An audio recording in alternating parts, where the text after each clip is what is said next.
Une ferme dans l'Eure-et-Loir, à l'ouest de Paris. 2 fois par mois, c'est ici que Stéphanie Maté vient s'approvisionner pour les 3 bistrots qu'elle gère dans la capitale.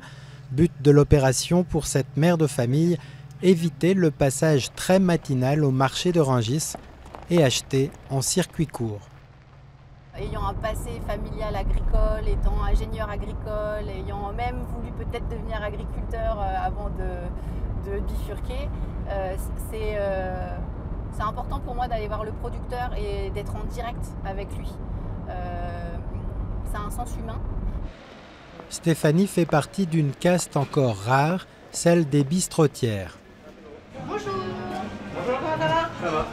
Elle a commencé son aventure ici, au bar de la Timbale, dans un quartier populaire du nord de Paris. Elle y faisait des extras comme serveuse après sa journée de responsable qualité dans la grande distribution. Mais à l'époque, le bar, qui fut autrefois un dépôt de charbon, n'attirait pas du tout la même clientèle.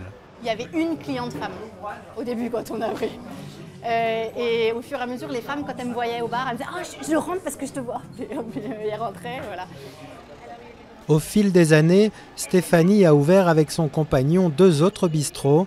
Sa recette, une carte de plats maison à base de menus anti-gaspi et de pêche raisonnée dont elle calcule l'empreinte carbone et surtout de l'écoute et de la bienveillance avec sa 40aine d'employés.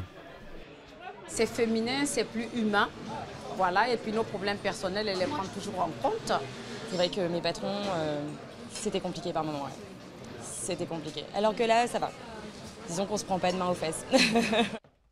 Des employés qu'elle bichonne au quotidien depuis sa maison-bureau en banlieue, plan de formation, planning en ligne, rendez-vous avec une ostéopathe ou une assistante sociale et même des tutos sur le métier de serveur.